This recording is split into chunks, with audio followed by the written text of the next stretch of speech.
Team Kopish. See, now you're tuning in. It's the main free back again. Ripping LFC to the end, so go on, tell a friend. If they rockin' red, they're 10 champions. We the best, we come again. Kopish clean up in every region. Elevation in every season. Cal dropping all the fast match, dropping real rap. And Drifty go on, tell them this is that, this is that. This is Kopish. This is Kopish. Reppin' Liverpool to the end, champions, we the best, come again. This is that. This is Kopish. This is Kopish. The main free back up in your screen, real ones know this the place to be. This is Kopish.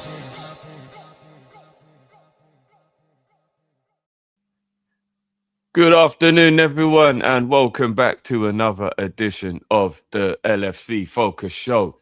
Welcome back to Kopish as well. I am your host today. I am Drifty, and I have with me man like Ram in the building. What's happening, Ram? All good, bro. All good, man. Just recently hit 1,000 subscribers, so I'm very happy about that, bro. Yeah, man. Yeah, man. Big up for that as well, man. Big up to everyone who made that happen. Now let's get Ram up to 2 immediately, guys. Make sure you get over there. Link will be in the description as well. We will do a celebration stream with Drifty soon. It'll be the gaming stream tomorrow, hopefully. Yes, the gaming will be back. The gaming will be back, people. Apologies that it was gone for a little while, but the gaming will be back. Do not worry. And while we wait, we should be getting a few other people participating in the show as well today, guys. So be patient. But while we're waiting, we have a word from our sponsors. This video is sponsored by OK Jersey, rated an impressive 4.5 on Trustpilot, people. And with the World Cup coming up, you are going to want to make sure you grab one of these jerseys. £15 is all you have to spend for these impressive jerseys, and you can rep your country and your flag properly. Make sure you hit the promo code Kopish, Kopish, for a further 8% off. Visit okjersey.com now. Go and grab yourself a shirt. You heard it, people. QR code in the top corner. If you hit that, scan that, it will take you straight through. And I'm telling you, they have got some top quality shirts, man. I cannot wait to get my Brazil, my Senegal shirt. I might even cop the Holland one as well, you know, Ram. I'm not going to lie, the Holland one's looking kind of naughty. I've always been a fan of that bright orange Holland kit. It just represents World Cup, do you know what I mean? So yeah, I hear it, man. I hear it. Also, guys, for anyone watching back or anyone who's watching live, yesterday we made a grave mistake completely out of nowhere. Don't know how we did it, but we forgot to read out a few of the super chats that were left. So I just want to take the time to honor those super chats and just bring them up now. So big up to KC and H. Their super chats yesterday both read. Congo 1, Dancehall, Wine, Pongyal, FC 0. Miras. I mean, a little bit of shade there. Damn. Little bit of shade there. And H said, being called slotting, it come like a slur. No, it's true. I'm not even gonna lie. It's actually true. Like you can't. I know Ram has also been a victim of for apparently as soon as you say anything positive about Liverpool, it means that you're slotting. Nah, say the name as well. Say the name as well, Drift. We all know who it is that's doing this. Yeah, it seems to be everyone, bro. I don't even know if there's just one person doing it to us, bro. I feel like the whole community seems to be on it. For me, there was one person that was doing it, man. One person. I hear it. Casey, I knew there was shade behind it because Casey said, Drift, you're gonna have to swap to a Ghana shirt. Look, I love my Ghanaians, yeah, but I am never swapping my Jamaica shirt for anything. But big up yourself. And Cal, so this one was for Cal, so that's unfortunate. Cal, I couldn't believe what my ears were hearing. You, man, at Bayern weren't impressed with Xavi and didn't press him. You ain't a road man, Cal. Big up Drift, always sticking up for his man Slot, even when he is pressed. I think that might be in relation. I haven't actually watched the show, which is bad. I haven't watched the show that Cal did. Big up to anyone who has. Cal did a show with Bayern View. I think that might be what he's referring to. So hopefully Cal will be able to address that next time he's back on. Barford also goes on to say, man, them over the next run of games, I'm only semi-confident of the Fulham and the Crystal Palace game at home. And after them, the last game of the season. Cross fingers, I'm badly wrong. Drift, give me some of what you are having so I can have this confidence. I don't even know what it is, you know. I think I'm just trying to be as positive as possible, if I'm being completely honest with you. Hopefully. Being hopeful. You know what I mean, Ram? Like, it's one of them things where, like, don't get me wrong, I feel the pain that all the other fans are feeling of how bad everything's been and all that kind of stuff. Don't get me wrong, but I'm trying my best to not get drawn all the way down, because if I let it drag me too far down, then I'm just going to be in like, maybe not a state of depression. Maybe that might be going too far, but like, real talk, like, it will bother me. Like, you know what I mean? Like, to the point where even when I switch the football off, I will like be constantly still bugging about it. And I don't want that to be my life right now. I've got too much other shit going on.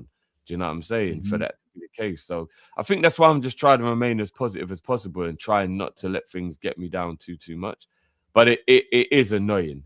It truly is annoying what's going on at the moment. So yeah. Like, it doesn't change the fact that this season's been horrendous from everybody. Absolutely. And do you know what I think, bro? Until we get knocked out to PSG and until we get knocked out of the FA Cup, yeah, I think I'm just going to keep continuing to just believe there are still 2 trophies we can win.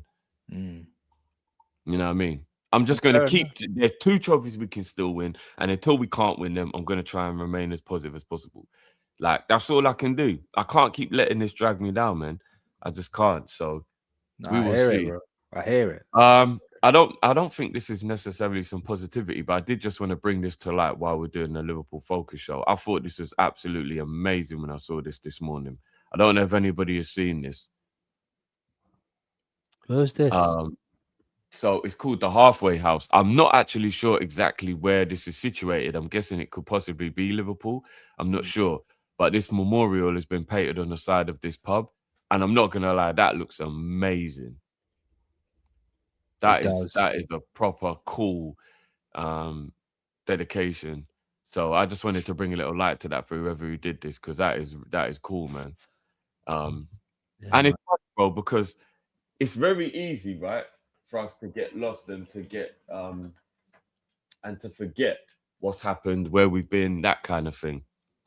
Death is a weird thing, bro. Yeah, like, when it comes to death, nobody truly knows the best way to deal with it. Nobody knows what the real answer is. I've experienced the worst death I could have ever experienced. And you just have to freestyle it. There is nothing that you can prepare you. There's not, like, you know what I mean? Like, it is the weirdest thing ever. But the one thing I found a bit strange about death in the public eye is that when we lose a famous person, we mourn for a couple of days, then we just get on with our lives. Yeah. And I think that's when we forget that players have it reminded constantly. And every time I watch a Liverpool clip, like today, there's clips going around today. There's one of the game against Wolves, and there's one of the game against Everton. Now, you know, Liverpool do a lot of stuff on Twitter. It'll be like this time last year or whatever the case may be. And the 2 clips were from the season we chased the quad and the season we won the league last year. And they were both Jota scoring. And I can't even lie to you, Ram. The emotion doesn't escape me. Every time I see Jota, I relive it again.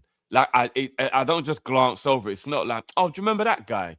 Do you know what I mean? Like, every time I watch one of those video clips, I completely, for a couple of minutes, are re-immersed back into the emotion of, oh, shit. Jota's not here anymore. Is this shit real? Did that really happen? Like, am I gonna wake up and it'll just be a bad dream? Be like, yo, guys, I had a dream that Jota died. It was so fucked up. It really is like a crazy, surreal thing. And I don't want to be disrespectful to the memory of Jota. I don't. By still kind of suggesting that our season has been bad based on losing Jota. But you know what we can't downplay, though? We can't downplay that it did make the season start in a bad way, which is probably hard to recover and ever pick back up again. I think that might be more what people are missing here. It isn't that every single minute of every single day all they're doing is thinking about Jota and Rare. But like, if something starts badly, sometimes it's unrecoverable until you get that break and you can go again. And the season, do you know what I mean? It's still the season, and it is what it is. It's a really strange feeling sometimes.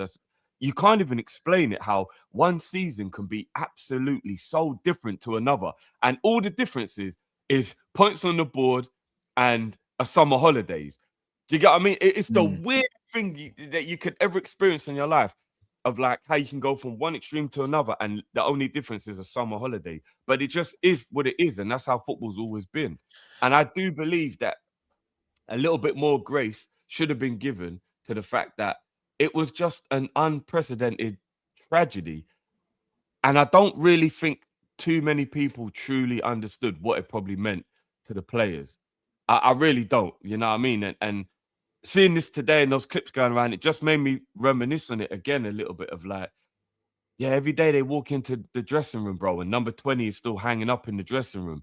Every 20th minute of every game, we still sing, you know what I mean? And if one of my brothers was gone, I don't know what that would do to me, man. I have a very close-knit group of friends who were brothers. They're not friends, they're brothers. And if one of them went, God forbid, bro, I ain't recovering from that. I'm not recovering from that. Do you know what I mean? So like, Yeah. I don't. Yeah, bro, it's a weird one. It's a weird one, man. Big up yourself, Jay. Welcome to the show. But yeah, I don't know. Like, I don't know. Am I being too soppy or like? No, I think it's justified to feel some form of loss, because obviously you lost. Like, he's a teammate, he's a friend, he was everything, bro. But I think because of how bad the season's been, I think we do get lost in how much it would have an impact on everything. I think people were just saying, "Oh, you shouldn't blame what's happening on Jota." No, I don't think anyone's blaming it on Jota's passing. But you have to lack some form of empathy if you're telling me that this doesn't play a part. Like, I know for a fact when we were in our bad run, I guarantee you one of those players, if not all those players, were literally thinking, "Oh, I wish Jota was here. I wish he was there so we can be out of this mess." Because some people think like that. If you're in a bad state and you need someone and you just lost someone very close who you thought would have fixed the problem, you would be thinking about them. Like, even if you're in a bad, if you lost someone close and you're in a bad state of mind and they were your peace of mind when you're talking to them, you'll be thinking, "Oh, I wish so and so were here." And it's the exact same thing some of these players are thinking about this guy, being like, "I wish he was here, because if we need a goal, he'll be the guy to get the goal when we need it. He's the guy that will put in the hard yards," everything like that. But it's really an unfortunate thing, and I think because of how poorly the season's been, how poorly the management and some of the players' performances have been, we get lost in how the fact that Jota's death has had an effect, unfortunately. It has. No, it's true. It's true. And you know what, Mantis, I really do send my condolences, man. Hearing you say that your cousin passed away, like, sorry to hear that, my bro. Sorry to hear that, man. Yeah, exactly, man. Sorry to hear that, G. If you say losing a close person shouldn't affect anything, or it should have a certain way, a positive way of feeling, then sometimes you do lack a little bit of empathy. Because I remember Mourinho was talking about this earlier when it first happened, I think in July. And Mourinho said, "Well, it can work both ways. It can galvanize your team to go on a madness, or it works the other way, where if you really miss him, like, I won't say really miss it, but if you're in a bad way and you're missing him at that moment, it can manifest badly." So I think people need to understand that there's two sides of the coin. Like, everyone wants to go. I'm gonna have to be that guy, anyway. I think it took some part, maybe 20%, something like that. But everyone's got to remember we were shit when Jota was still alive as well. You know, our bad form started in February 2025. That's when our bad form started. Like, the way he shifted and the way we started playing. And we played terrible then, you know, the rest of that season. You know, our football changed. Our football started to play, and we started to play crap. So, you know, Jay, I don't necessarily agree with that. I'll let you finish. I don't think the Jota stuff is too much for an excuse. I hate it. I hate the fact we bring it up all the time. You know, Alisson Becker's dad died, and it didn't change the way he played football. In fact, it galvanised him, scored the winning goal, and made us get Champions League, and then was excellent the following season. Konate's dad's passed away. In fact, Konate got better in his performances after his dad passed away. And their family But members. that is different though, Jay, because nobody else gets affected by that one individual. No, but nobody knew Jota's son. Nobody knew Ibu's dad. Nobody knew Alisson's dad. So it's that you can have the empathy for the player, but it doesn't affect Jota every day. Jota was in the Let me give you an example, and I'm not saying this an excuse. I don't think it matters. I don't think it matters. No, but imagine this, right? A big up to Shawnee, for the super chat saying the Slot haters won't allow the narrative. I know this might sound like I'm being I'm exaggerating, yeah. But say I passed away, yeah. Kopish isn't going to be the same, and that's not even me saying that from like some egotist. It's not every time the boys. I don't even know if the boys will want to go on and do the show anymore. Do you get what I mean? After 4, 5, 6 months, it ain't going to change just because it was 6 months ago. They're still going to feel shit. Do you get what I mean? Like, I get that life goes on, and I'm not saying that somebody's terrible tactical thing from Slot aren't true. Like, I get it. There's definitely some accountability that's got to be put on it. Of course there is. But you see that 15%, Jay, that you're saying that might be to blame? At the highest level, that 15% can be the difference between you winning something and not. Like, elite sport, there's small margins, bro. There's very, very small margins. Do you get what I mean? Well, so, of course, there's no like way of getting past the fact that Slot has made a lot of mistakes and some of the players are playing terrible. But for it to happen in the preparation for the start of the season, I don't think it can be dismissed that it played a part. Of course, it played a part. There's no doubt about it. It's played a part. I think we can all agree with that because they lost a close friend. I actually believe that it galvanised Liverpool for the first 7, 8 games of the season because that's why we were coming back and getting last-minute winners. I believe Jota's death galvanised the team in that beginning part of the season, and that's where they found the power and strength to get last-minute winners. And I think that's what galvanised them. But it's always got an effect. Everything has an effect. Everything has an effect and a cause. My thing is though, if Liverpool start playing well next season, if Liverpool start playing well next season and we win stuff and it's all successful, no one's going to mention anything about Jota. And this is what I'm saying. I don't like talking about the Diogo Jota stuff because I can't stand bringing up Diogo Jota's death because we're shit. Because next season, this is what I'm trying to say. Next season, if we are great and we win in everything, right? It's as if, but all ifs, buts, and maybes. No one's going to bring up Jota at all, right? No one's going to talk about him at all. I think we talk about him too much because we're shit this year. And that's what upsets me. I hate the fact that we sing his name every 20 minutes. That's got to stop.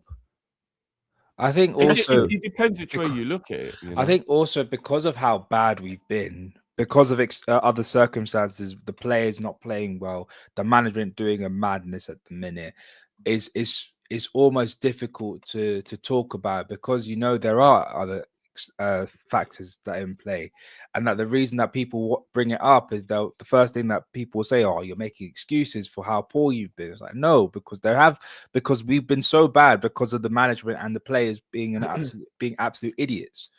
But to say that it hasn't played a part, I'm like, come on, man, you have to like, that's what it is. That's what a lot of the rival fans are saying is you can't use that as an excuse. No, it played a part. You can't say it hasn't. You could use other reasons like the manager being an idiot. That's the main reason why we've been poor this season. But and the players, some of the players not pulling their weight and not producing the standard of football that we expected. That should be the main reason. But to say that the death of Jota hasn't played a part, which I think a lot of rival fans are trying to insinuate, is absolutely ridiculous. It's ridiculous. No, it has played a part. But what I'm trying to say, what people might not be understanding what I'm saying is, what I get annoyed with, maybe I'm more upset about it than other actual people are. We bring his name up when we're crap. This is what people are not getting. When we're rubbish and playing terribly, we bring his name up. When we go on a winning run, no one brings up Jota's name.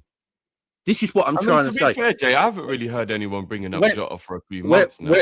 when we go on a winning run, no one brings up his name. But when we're crap again, everyone brings up his name, and that's what I get peed off with. And the every 20 minutes, I don't think's helping the players.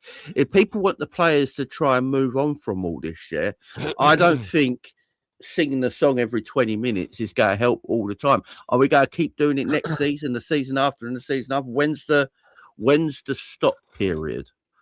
When's the stop period? I think they'll do it for this season only. I don't think they will do it for next season. I think obviously, the end of the season will probably be like a restart. The World Cup's going to be super emotional. All of those Portugal players that would have loved to have been there with him. Remember, he had those dreams of being there. Robbo spoke about it. I don't know. I think death is one of the things that, again, like Ram said, I don't think it's an excuse. And I don't think it should be used as an excuse. And it's a bit disrespectful to Jota's name if anyone uses it as an excuse. But it is 1000% a reason behind some of what's happened, because it just is. Like, death is final. There's no nothing out. It's just the most final thing in the existence of life. It has had an impact. Anyone saying it hasn't had an impact is lying. But what you got to do as a manager or a coach, you got to be good enough to help the team get over that. And that's Saint Slot's not been.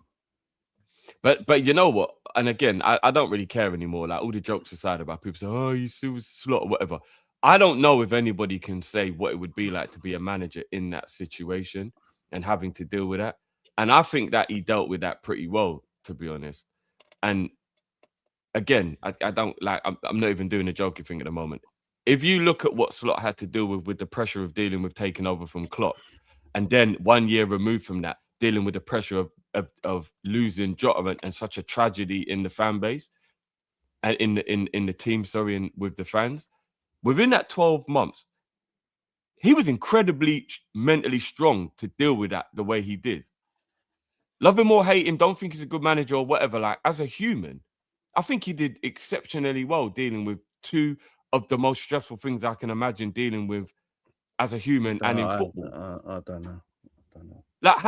And again, I think it is very disingenuous if anyone doesn't accept that.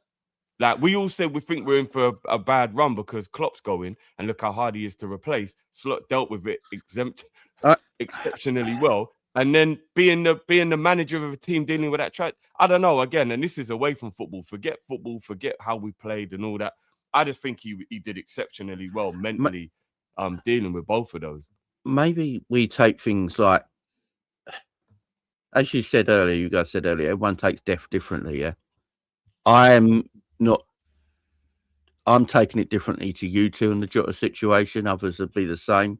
I think we all take things a little bit differently. People in the chat are saying pretty much, some people in the chat are saying, by the sounds of it, this is the reason we're crap this season is because of the Jota situation. Which that's going too far. Which I disagree with. I'm not over it, but I'm past it. But that's just me. Everyone takes things differently, don't they? There's got to be some Liverpool fans out there who just like can't get past it and can't move from it, and it's hurt them too much. There's got to be some of the players out there maybe that can't move past it, and there's got to be some players out there that have moved past it and they don't think about it when they wake up in the morning anymore, and they're getting on with their lives.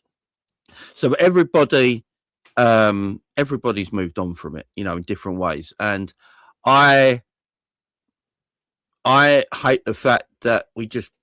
It's not guys in this community or Kopish or my community or Ram's community or anything like that. But sometimes when you look at like a lot of other things, a lot of other factors, they talk about, when Liverpool go on a 4-game, 5-game losing streak, you always see someone do an interview or someone do a show about it and go, yeah, we got to remember about the Jota situation. That always comes up. And I'm like, I don't want to hear it. Stop putting our losses with his death into one thing. Stop using that as an excuse. It's a horrible and sad thing that the team lost a player, that a big friend of theirs at the beginning of the season, and it did have an effect. As I said, I think it galvanised the team at the beginning of the season to come back and get last-minute winners, but they couldn't carry on that because it's hard to do that emotionally. And I do believe that's what galvanised them. That's like adrenaline, isn't it? I think it galvanised them. And then reality kicked in. and it galvanised them. Look, it has taken an effect on them. There's no doubt about that, and that's why. Look, it might sound harsh me saying it. I don't think the 20-minute song helps in home games every week. Maybe that's harsh from me. Maybe it is, but I do think it takes a team out of their. I don't know. Maybe I'm being harsh there. Maybe I don't know, but it's just me. But that's what I'm saying. And you might even be a victim of it yourself, Jay. I just think a lot of people are so pissed off with how bad Liverpool have been. They don't want anything to be an excuse or a reason. They just want it fixed, and they don't care how or why. And I can understand that from a footballing point of view.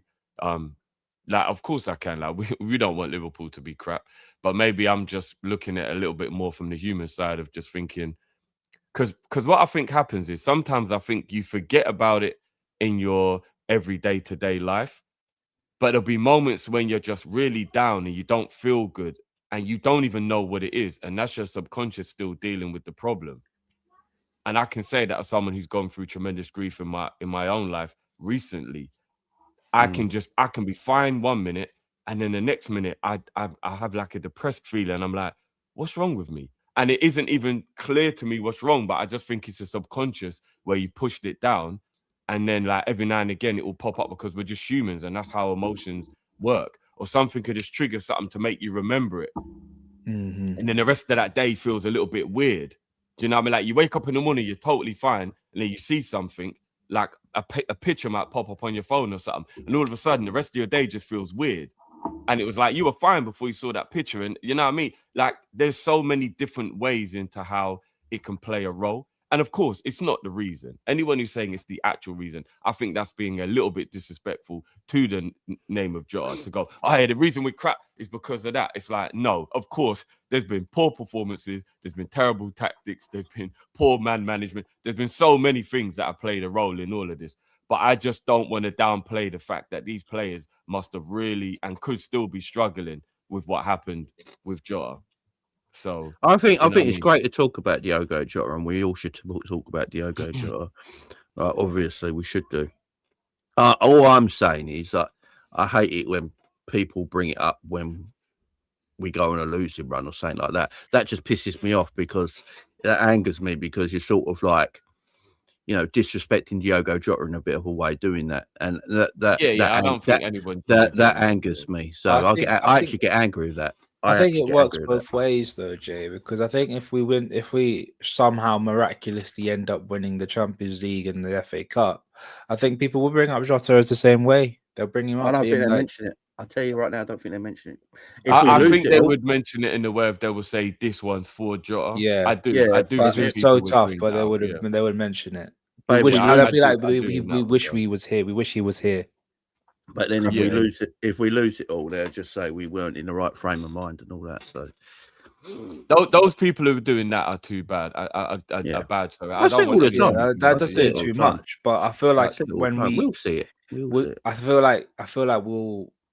I don't think the scenario is ever going to happen, because I don't think we're going to win the FA Cup or Champions League. But I feel it will work both ways. Like, we will speak about him when we're good, and I think people will speak about him when we're bad. That's just how human nature works, unfortunately. Yeah. All right. Well, you know what? Big up everyone. I know that's a touchy subject, but I did want to touch on it because that memorial is beautiful, and big up to whoever did that memorial. Like that's cool, man. I really like that. Oh my God! I've just seen Liverpool. Oh my fucking God! What's that? Put it in the private chat in case it's one of the topics. No, because I've got a few topics. Look, that's the first picture Liverpool do. The coffee shop. I can't. Right, I'm done, man. I am done with this coffee shop. Get rid of it. Burn it down. I've had enough of these soft pussies not training and just drinking coffee. And that's the first thing Liverpool take a photo of today. The coffee shop. Well, to be honest with you, I mean, we can touch on that quickly. Where Mo goes, burn it down. It was Mo that wanted the coffee shop installed. So maybe it will go with Mo. Maybe they'll stop preserving. Burn it down. Burn it down, man. Burn it down. Look at Virgil, Frimpong and Salah just kicking back, drinking lattes. What are we doing here, guys? We're shit. Stop. Oh my God. Well, I've got my phone away, man. I've never been so angry in my life. Right, next topic, people. Alexander Isak's return in team training with the Liverpool squad after a long injury. Sorry, Alexander Isak returns in team training. He's expected to be called up this weekend and then against Paris Saint-Germain. Guys, this has really come out of nowhere because I know that we heard he was back running, but I didn't know he was actually in full team training. Yeah, Like, he said last week. Like, Yeah. so, guys, I just want to. All right, I don't want to put a Debbie Downer on such positive news, but what I just want to remind people before we get into it is he was playing really poor before the injury. So Yeah, being well, yeah. injured doesn't mean all of a sudden he's just going to be able to like turn it on. Whoa, Drifty. Let's be real. He scored a goal and then Van der Ven broke his legs. let's be real. No, of course. But I can't only look at the Tottenham game. He was really poor. But I think he would admit how poor he was. I don't even think he's being shady. I think he himself would even admit, I haven't been good since I joined Liverpool. Yeah, I think where do we stand though, guys? Where do we stand? Do we bring this guy back in straight away? You leave him on the bench. Because I think we're going to play that 4-2-2-2 formation now till the end of the season by the look of it. And I think he'll probably go with Salah and Ekitike as his front two. But remember, Mo might not be fully fit either, Jay. No, has anyone heard the updates? Yeah, Salah's absolutely fine. Oh, he is. Yeah. Apparently he's fine. Yeah, apparently he's fine. So that'll probably be the front two. So yeah, I'd have Isak on the bench for this game, and then for the PSG game, and then bring him back a little bit slowly, getting him ready for next season. The thing is, because he missed training so much, because he was out of action for so long, he's actually probably trained better now than he did when we bought him in the beginning of the season, which sounds mad. Because if you remember at the beginning of the season. I was going to say that, I think what a lot of people forget is when you're doing rehabilitation from an injury, you almost get a pre-season because remember, trying to get your body back up to speed, you're doing what you would do in pre-season, intense drills, running, you're not using the ball, you're just doing core strength, all that kind of stuff.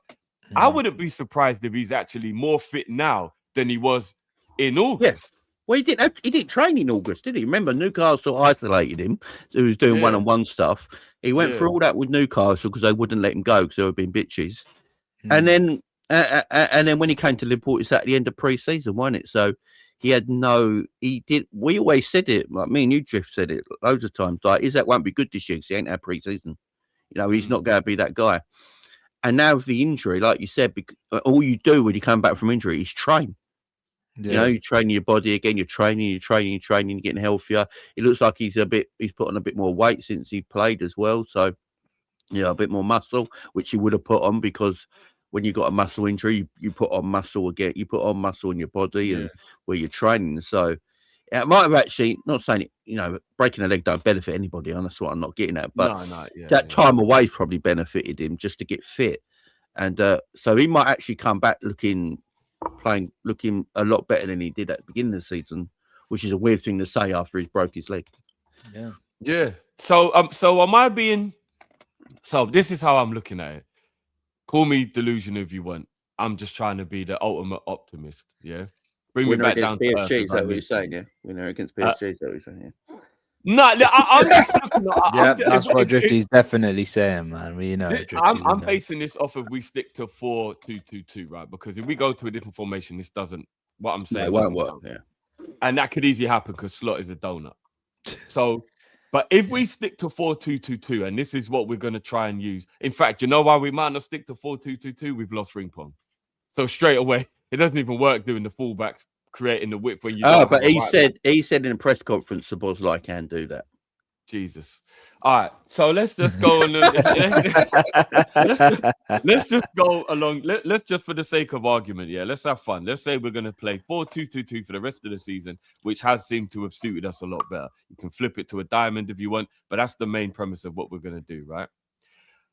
Am I delusional in believing that within that formation, if you have a rotation with 3 out of the 4 being Florian, Isak, Ekitike, and Mo, pick which one of the three you want it to be that plays in front of Verts. Yeah, whether it be Salah and Isak, Ekitike and Isak, Ekitike and Salah, whichever one you want to do. Yeah, and they're playing in front of Verts.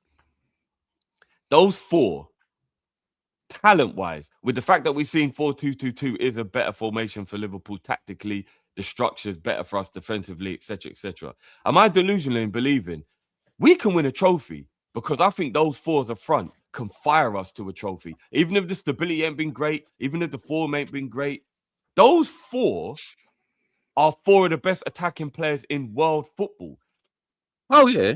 Individual brilliance is all you need in a cup game. Remember, this isn't a league marathon where you've got to play good for the 38 games and all that. All we need them to do is just turn up for 2 games in the FA Cup and 6 games in the Champions League. 3 games in the FA Cup, Drift. Three. Oh, yeah, sorry, yeah. It's a quarterfinal, isn't it? Yeah. Yeah. So I don't know why I thought it was a semi-final. Yeah, quarterfinal.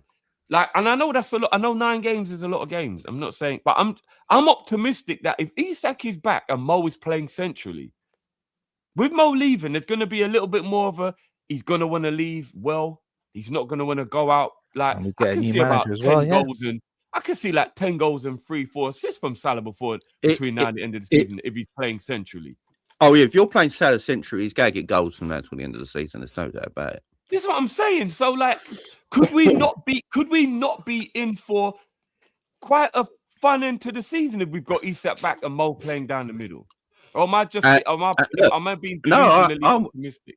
Oh, I'm with you, Drift, because let's look at it. Let's look at the way our season's ending. Right, we're in April now. There's what, 5 weeks left of the season, right? Something like that. Yeah. That's just play basically the same 11 every week in the same system now. Yeah. And just go for it. What we don't need to rotate and all that shit no more. I know we've got injuries and all that, but just play Joe Gomez at right back. Stop worrying about if Virgil Canate get injured. There's no point worrying anymore. Just play Joe Gomez at right back. Play Virgil Canate. Play Kirkes. Play Soboz. Then play Graham Birch and McAllister in your pivot. Play Sobozlai right attacking midfielder. Verts a left attacking midfielder. Salah and Kirkes and Salah and Ekitike up top. Yeah, and let's just roll with that for 5 weeks. Yeah, and again, maybe I'm being delusional. Maybe it's my Liverpool bias, but I think Szoboszlai and Verts playing behind Salah and Isak. That's Salah a bloody good form, man. That's a quality form. Bro, I'm not gonna lie. You've got to go to like Bayern Munich and Real Madrid to find me a better attack. And that's why we're all pissed off this season, Drift, because we have got so many good players. Yeah, exactly. Do you know like when sometimes you remind yourself the season's form isn't the quality of the team. Do you know how many teams around the world would beg to have Szoboszlai, Verts, Ekitike, and Salah and Isak as their front 5? It is a great front 4, front 5, man. It's fucking sensational.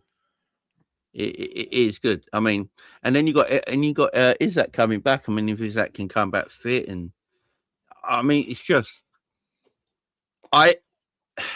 Please, just do the right thing. Please. It's just got to run it for 5 weeks now. There's no point rotating and resting and changing people out and changing this, changing that.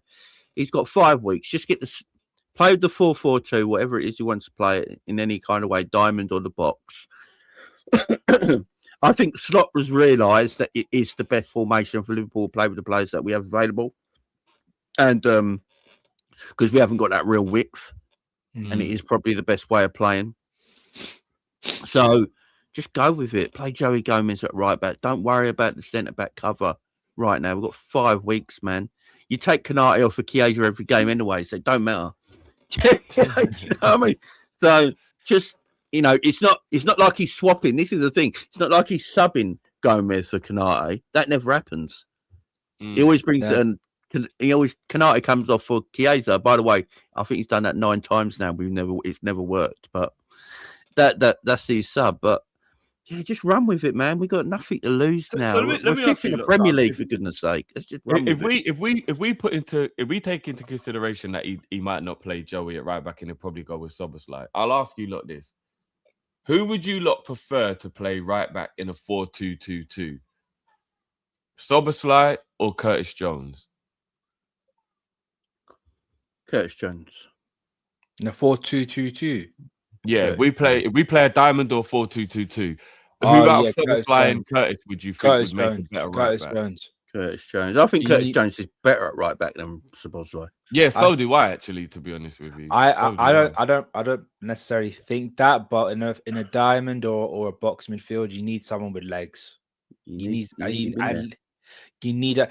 you saw. No, but they both have legs though, Ram. That's the thing. They are our two best runners. I mean, I would play Curtis Jones and Szoboszlai together in a diamond because they both have legs. They can both get around the pitch. But Szoboszlai has that engine which Jones don't have. And for a diamond to work, you need to have a player that has one player in that diamond that has an engine. I always use Jones has got an engine, Ram. Maybe not to the level Yeah, of Szoboszlai. that's not why. like Szoboszlai, not like Szoboszlai, though. That's why Jones or Szoboszlai are always picked for the right back role because they've got that engine, haven't they? Yeah, that's why they've they're got the running power. Yeah, it's not like Szoboszlai. Szoboszlai, like Curtis runs like a pony. Szoboszlai runs like a horse. Do you know what I mean? That's the where you can. That's the difference, isn't it? That's the difference there. But they're both runners. One's just got a bit more meat behind him. I always use. Sorry. That's a big pause. That is a massive pause. That is diabolical. Jesus. That is diabolical. That is actually diabolical. I didn't think of it like that. But I always use that dear. that we played against in 05 and look at Gattuso and Seedorf, and they're like the engines that both of them had. Only Szoboszlai can replicate that. I don't think Curtis Jones can ever replicate that. You know what I mean? So yeah, I just think Jones is more intelligent at following instructions, and that's why he's a better right back. He's a manager's dream. He's a manager's dream. I think because Curtis is more press resistant as well, it suits him being a defender more than Szoboszlai. Yeah, he helps build up play from the back very well, Curtis. He's better at short passes. Curtis is better at short passer. So if you're building that for the back, I think Curtis is probably better at that than Szoboszlai. Yeah. Szoboszlai is a better long range passer. Curtis is a better short range passer. Yeah. And the thing with Szoboszlai as well, he's our best goal scoring threat from midfield as well. And I don't want to take that out of there either. You know, so keep our best player in his best position for the next 5 weeks. Yeah, because Szoboszlai is extremely important to us right now, and you know he has to play in that midfield. He's on. I don't know if you guys saw him for Hungary. He's just playing at a different level right now.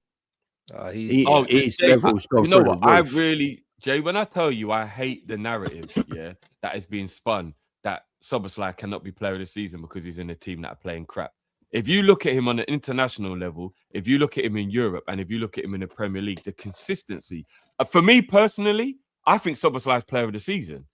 I don't give a fuck if he doesn't play for Arsenal or Man City or one of them.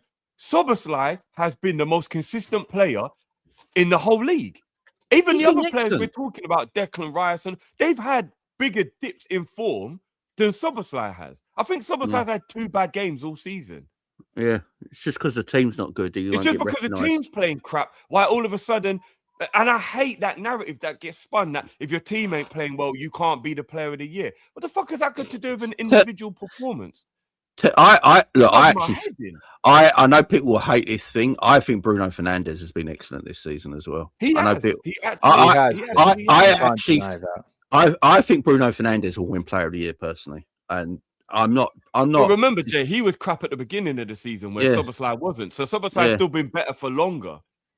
I've said this time and time again. You know, I know everyone loves Declan Rice, but tell me what Declan Rice does that Szoboszlai can't. He's better. I still think he's better defensively because he played at centre back when he was a kid, whilst the other one played as a but Szoboszlai has played right back a lot this season. Yeah. That's the only thing. Szoboszlai's played right back, the 6, the 8, the 10, and on the wing this season. Yeah, but that's the thing. I've said this. I've said this on multiple platforms. Declan Rice this season and Szoboszlai this season are basically, you could argue, they're the yin and yang of each other. They're both so similar in their game play styles. It's just that one's a little bit better defensively. The other one's a little bit better going forward. Like not a little bit better going forward, bro. A lot better going forward. When you talk about open play, yeah. Szoboszlai's got more GA this season. He's also a better set piece taker. Yeah, I'm so glad. I'm so glad that stupid argument that people kept on saying about Declan Rice being a better set piece taker than Szoboszlai. That's one of the most stupidest things I've ever heard. Like, He's a better corner kick taker than Szoboszlai. I don't know But about that, Drifty. but he's not a better dead ball specialist than Szoboszlai. If it comes to free kicks and penalties, which is still a set piece, Szoboszlai pisses all over. I don't know about that, Drifty.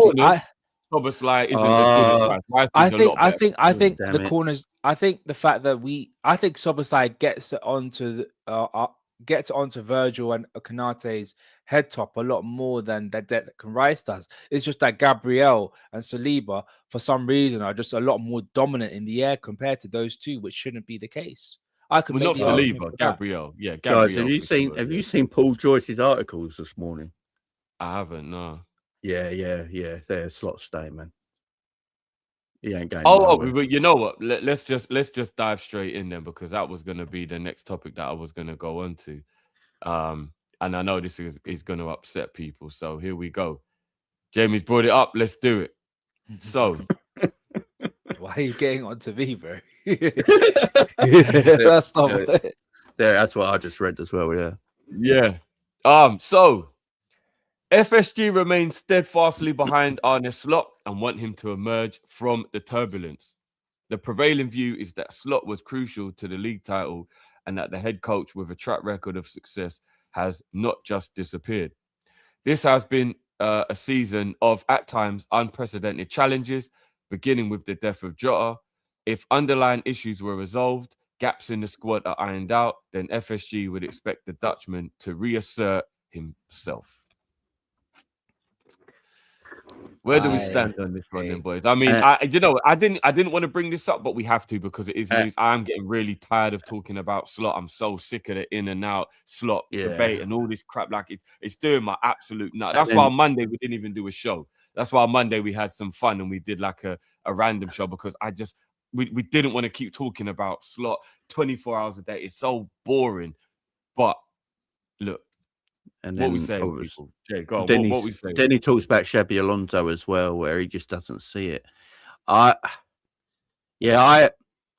think if we're building a team for next season, because remember the articles that come out of David Ornstein as well, where he said that they're looking to get the right profile this summer, which is completely different wording to last summer. Yeah, it's about the right profile now, and Slot's got a lot of say in it this summer about the right profile. That tells me straight away that, they're building for next season with Slot as their coach.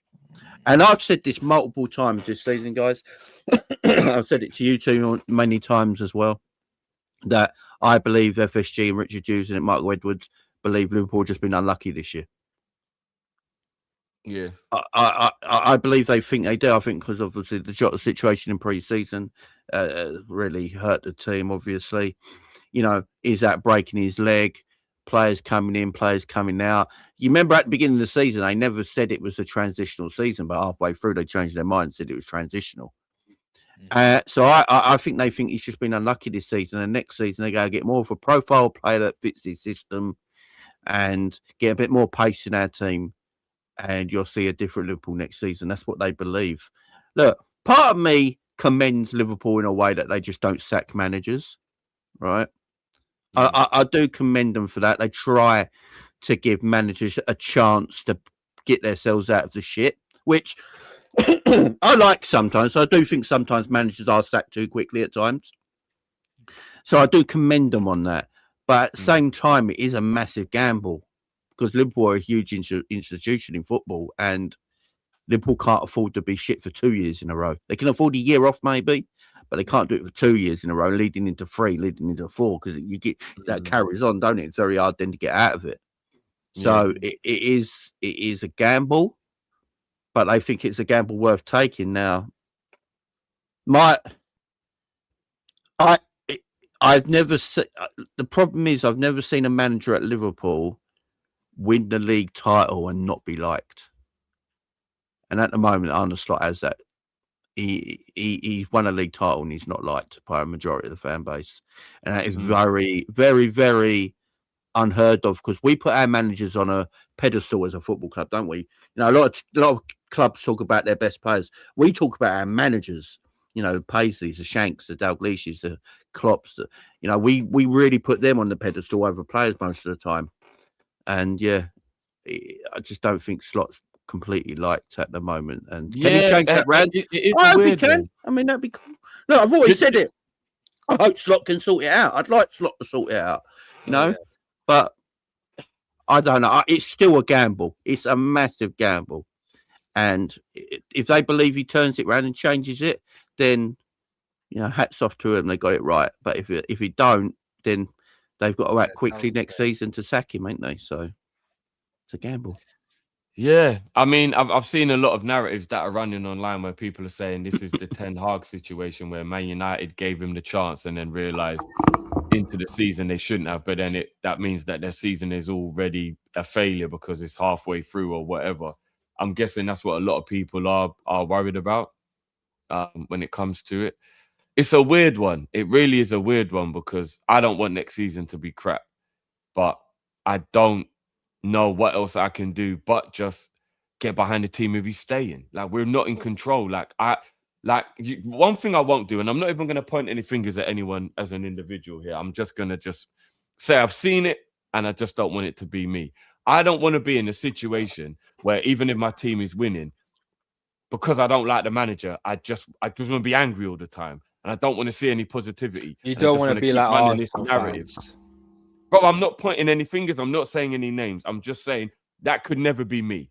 I do not want to live in a world where I've just got this agenda against the manager or the hierarchy to the point where I don't enjoy being a fan of the club that I love. And even if we win, I'm like, oh, who gives a shit? We'll lose next week anyway. And just continue to just be negative all the fucking time. I'm not doing that. I don't want to do that. So, yes, I might not be happy with the decision that we're going to give more money to Slot and he's going to stay because I believe that we should change the manager. But I'm also not going to get to the point where I'm so annoyed with it that I don't want to enjoy my team, or I'm like, do you get what I mean? Like, I'm not letting this force me to just be negative every minute of every day, because what good is that going to do anyone? So that's where I stand. And do you want to know something? People, you know, I don't care if it means that I don't beat the allegations. I still believe at some point, he can get back to being a manager who has won 2 league titles. We're not talking about a man here who, like, let me give you an example. He's not De Zerbi, yeah? He's in the limelight right now, right? So that's why it's an easy example. He's not De Zerbi, where it's clearly obvious De Zerbi's a good manager. I think anybody you ask would be like, yeah, like, De Zerbi's a good manager. Like, his football can be very entertaining. He's, you know what I mean? He knows what he's doing. He's a winner. Sometimes his tactics can be amazing, and he can even beat teams that he shouldn't be able to beat because of his tactics. Everyone knows that, but he's never won anything. Do you get what I mean? So there's always going to be that, but can he go to the next level? Slot has actually gone to the next level. So I find it amazing that somebody will have an argument and go, yeah, De Zerbi's a better manager than Slot. How can you justify in any conversation I don't like De Zerbi. De Zerbi is a better manager than Slot? If you can, I'm willing to listen. I'm with you, Drift. I don't like De Zerbi. How the fuck? Because that's what I've seen, and it's like how can you justify to me that he's a better manager than Slot? You can't. For me, that just means that your hate for Slot has gone so far that now you're just being biased. Yeah, I'm not a big fan of De Zerbi.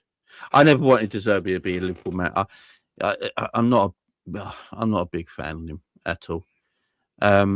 He's got a good playing style. Don't get me wrong on that, but you got to be more than just playing style for me.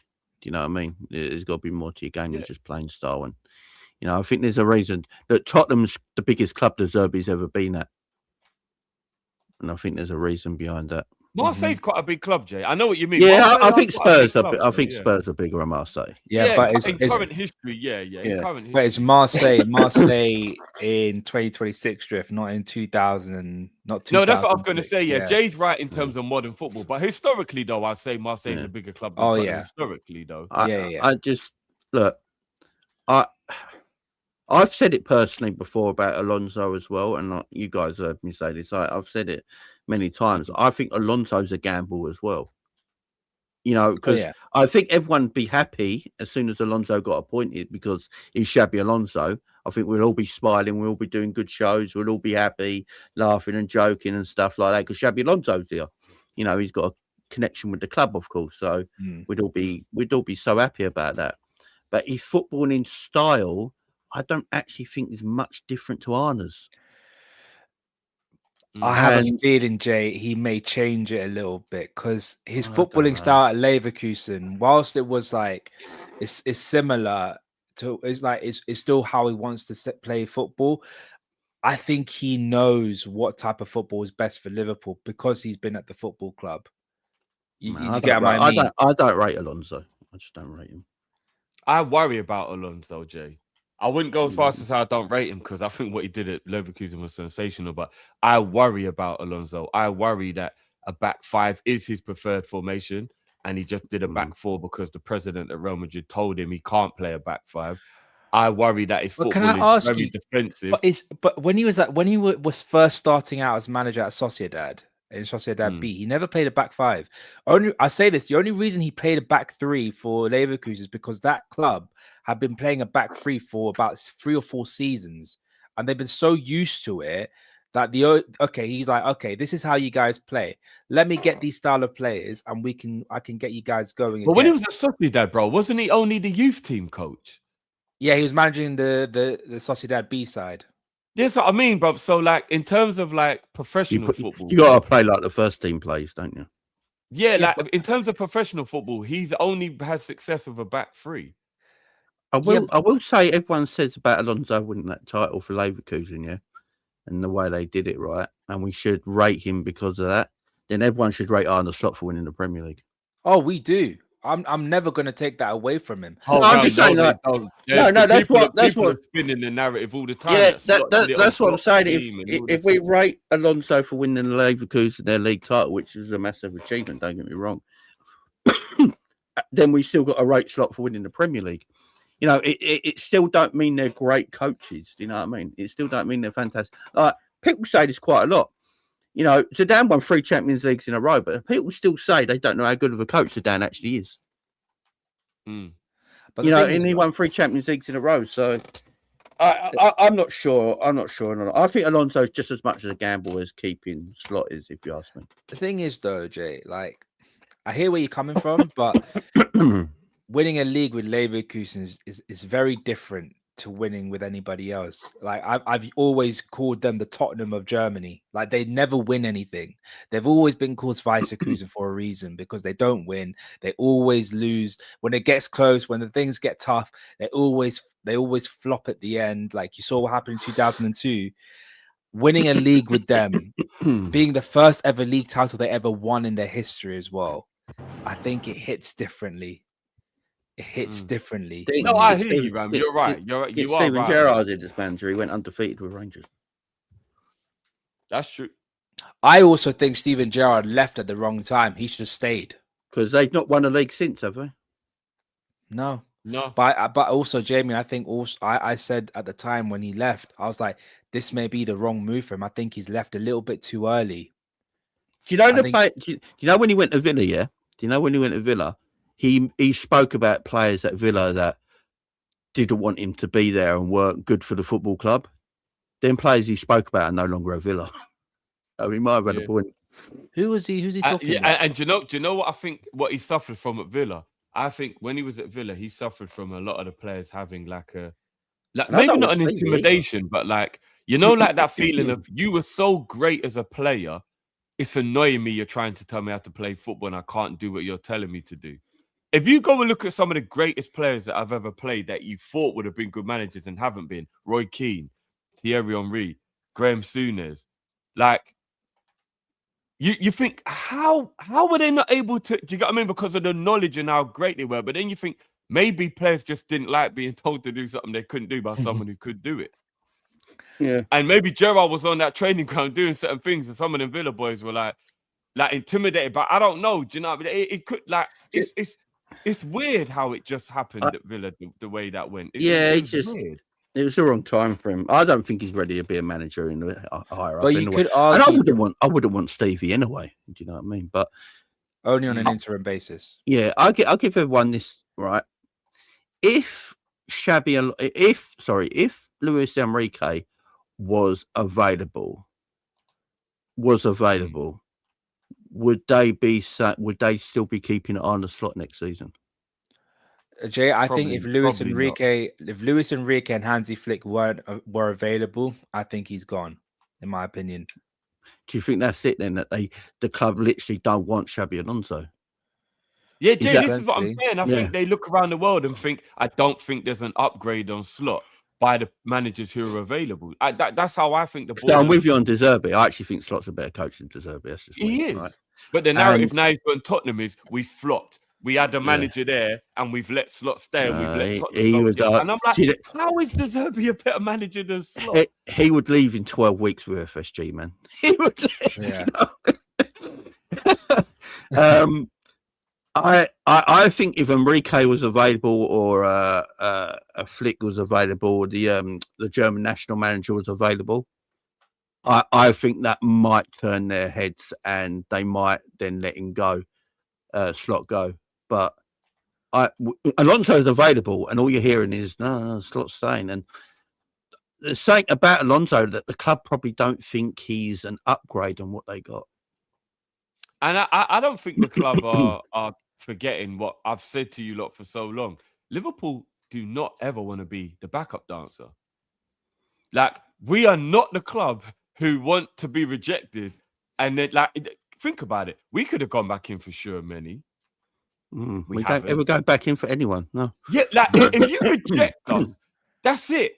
We're a prideful club like that. And Alonso rejected us. I truly think that they are. There is a part of them that's like, no, you wanted the Real Madrid dream. I don't care how it ended. You wanted the Real Madrid dream. It didn't work. Fuck you. Yeah, and there's a midfielder that we went in for, but he told us to wait till December. He's the Wolves midfielder now. Oh, Andre. Andre, yeah. And he thought we were going to come back in for him and wait for him. We're like, no, we moved on, man. Cheers. I'm just saying, like, a lot of people that are twerking for Alonso now, he rejected us. Yeah, he did. Yeah, he wanted to go like, around. He actually, like, I can't lie, like, he rejected us. I'm not the guy who's gonna take the number of the girl who I tried to talk to and she said no because she thought the other guy bought her a drink was better, and then he walks off with some other chick. Now she comes over and wants to talk to me. I don't want you no more. You blatantly in my face just disrespected me. You put me second best. I will never be second best to anybody. Yeah, exactly. And I think Liverpool have that mentality. I think Liverpool look at it and they're like, no, why would we go? Why would we get someone who's rejected us? It's like that girl who's got no interest in you, and then until she finds out you're rich. Yeah, like, you know it's too late. You should have liked me for me. I ain't being nobody's second choice. What the fuck? Yeah, exactly. And we've always been like that as a football club, if I'm being honest with you. We've always been like that as a football club. Yeah. Can you not think of anybody who rejected us, went to another club, and then we still took them when we were even up? Like, can anyone think of anyone that's happened? No, we move on from players quite quickly, don't we? Yeah, Bruno, but we don't want to be a bridesmaid. It's true. We don't want to be the bridesmaid. It's none of that second place. We don't do the whole, Mo Salah, that's a shout. Mo Salah did reject us for Chelsea. That's a shout. Could you argue maybe Chiesa? Because we were after him in 2020. I tell you what, the only reason why I'll give the Salah one a little bit of a is when you go and look at the situation. And you know what? I love this. I wanted to bring this up. I don't know if anyone's seen the interview that Klopp did. I think it was yesterday with the Anfield rap. Oh, yeah, it was a good interview. Yeah. Jay, did you see the bit when he squashed this narrative that he wanted Julian Brandt over Salah?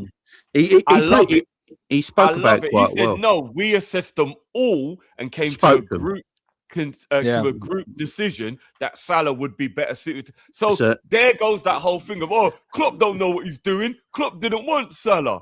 Yeah, I loved it. When I heard that, it was music to my ears. I was like, oh my days. Yeah, because this has been like a 10-year narrative that's been running that Slot didn't want Mo and didn't know who Mo was. You know what it is? It's because it came out that Liverpool spoke to Julian Brandt. Yeah.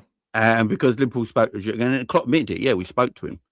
And we had conversations with him, but it was always Mo Salah. So when that part of the conversation. That's why you need context in a lot of these things. But that's the come thing, out. right? That's Yeah. the thing.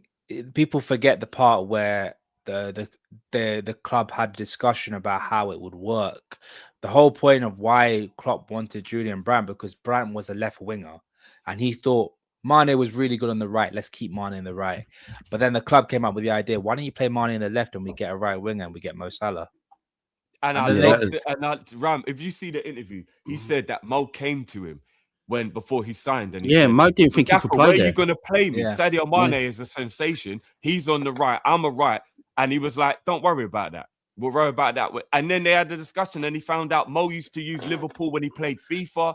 It was almost, and like, Klopp actually said, Mo said Liverpool was his team before he even played for Liverpool. Yeah, Mika. Have you heard Mika Richards talk about it when he was there at Fiorentina together? Yeah. And he was talking, yeah. And Mika Richards just talked to Liverpool. Salah at Fiorentina, and Salah said Liverpool's his club. I when he was truly at believe that he Fiorentina. went to Chelsea because he was hoodwinked into going through No, agents. there was that. one reason. It was Jose Mourinho. Well, yeah, maybe that too. Yeah. Drift, if you were a player, a young winger, like you were a young winger back in the day, yeah. If you had a phone call from Jose Mourinho, would you say no to him? At that time, he had the biggest. No, he pull in wouldn't. football. Yeah, No one at would. that time. Yeah. Only two men could have done it, which was Ferguson. Sorry, 3 or 4. Actually, 3 or 4. Ferguson, but he obviously retired at that point. Jurgen, Pep. Those are But at that time, I think Jose Mourinho was the biggest. Jose was the Jose was a bigger pull than Ferguson at that point. Yeah. I don't know if you lot remember, but Jose Mourinho during that time, He's the best manager in the world at that time. Yeah, he felt like I believe in God, so this is blasphemy, but he felt like God. Yeah. Like what he said when everybody he was a special one. It was the weirdest thing ever. I've never seen a manager have that impact on football. I genuinely haven't. It was crazy. He felt untouchable. It felt like every player he touched turned into a superstar and couldn't lose a football match. It was weird. So you're right. Jose probably played a massive, massive part in that. You know, man, if big up yourself, that shows even more of the loyalty to Gerrard to reject him twice to stay at Liverpool. True. So yeah, so I loved watching that interview. I loved the fact that he said Salah's club was Liverpool even before he put a Liverpool shirt on. He used to use Liverpool on FIFA. He spoke about wanting to play for Liverpool his whole career. He grew up wanting to be Liverpool. That's why it's broke. It's why it's broke him this season. That's why it's broken. Yeah, man, don't want to leave. Look, Salah was probably, I know everyone talks about that Salah interview after Leeds. I've always said it. He shouldn't have done it and said it, but he was probably right at the end of the day.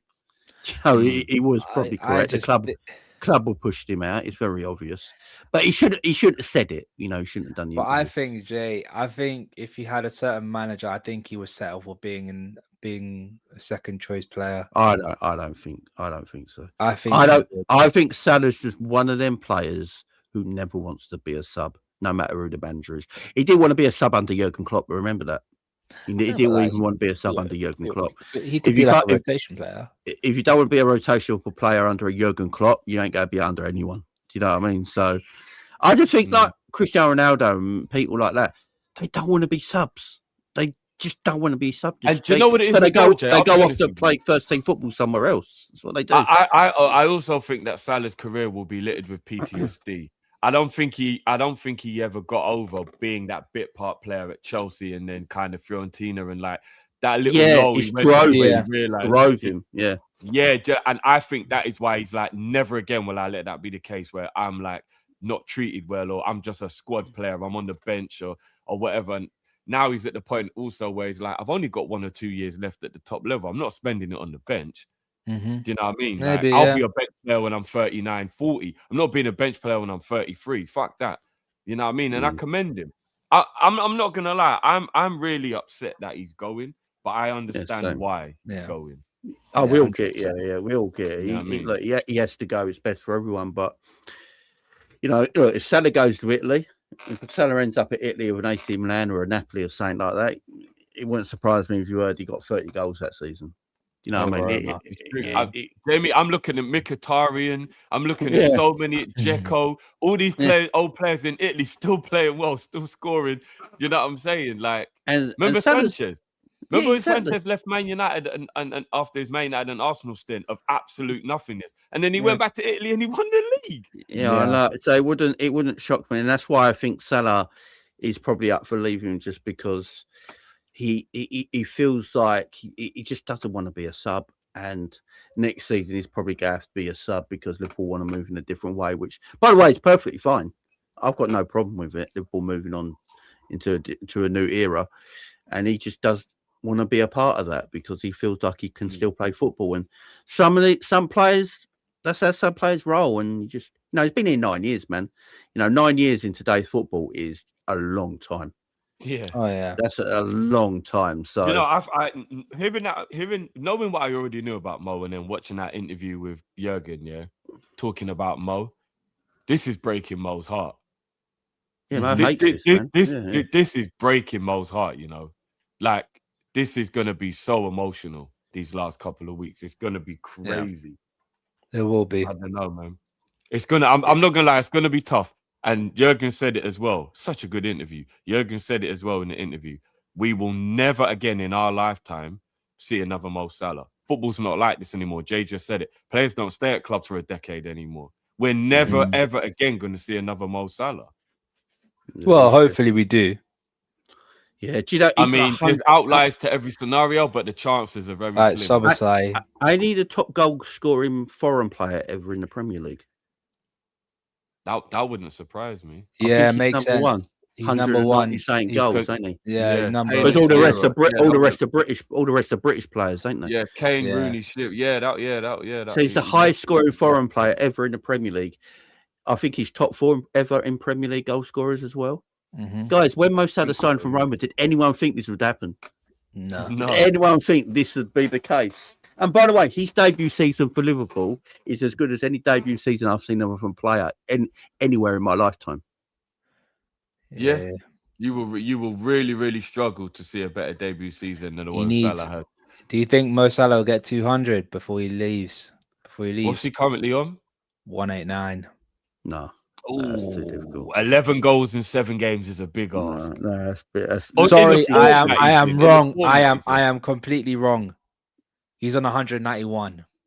Oh, okay. 9 goals. I thought he could get 10 goals in all competitions. 10 goals just in the league. Ooh. No, could he do it? Could he do it? He ain't gonna do that. That's gonna be our season. Whether Salah will get 200. I think it's the right time for Salah to go. I think it's the correct time. I think Liverpool do need to move on. I think Liverpool do need to go with different profiles now if they go play wingers. So I've got no worries about Mo leaving. Everything comes to an end, obviously. But yeah, it'd be emotional at the end of the season when Mo leaves. He's dead. That last Anfield game for Mo is going to hit everybody. It is. It's going to hit Mo as well. Mo don't want to. Mo. The one thing I give Mo credit for, you can tell he's got respect and love for the football club. Yeah. He's not a fan like we are fans of the football club, but he's got time, respect, and love for the club, and and he has fought for the club. Yeah, like I get annoyed when I hear people say that he hasn't ever fought for the club or anything like that. I think it's bollocks. I think that's bollocks. He does fight for the football club. This season's just been a terrible year. It's just he's leaving. The thing that hurts everyone, the thing that stinks, is that he's leaving in the worst year he's ever had. Yeah. If he left last year, if he left at the end of last year, he's remembered forever because of that end of the way he ended the last season. But Jay, I'm not letting anyone drag Salah's career because of this season. I am not. People will, though. You know that. People will. Not on my watch. I am not letting anybody even remotely try and drag Salah because he hasn't had a great season this year. Ain't no way he gets to 34 years old before he has a bad season, and I'm letting anyone drag him. You must be out your mind. No fucking chance. And I'm just sitting here now and I'm thinking, boys, this is going to be the first time we haven't had a superstar in our team. Well, they've got new ones now, Verts and Isak, ain't they? Nikotike. That's what they're not superstars, though, bro. Like, they might be top quality players, but They're not Can superstars. they become superstars though? Drew? That's what I bloody hope so. Well, you still got Virgil there, haven't you? Still got Virgil there. I know, but you know, with defenders, it don't hit the same. Like you No, know, it like don't, you, it you know don't, what I it mean. don't, Like it's it got to don't. be a midfielder or a striker. And I'm going to say it right now. I'm going to say it right now.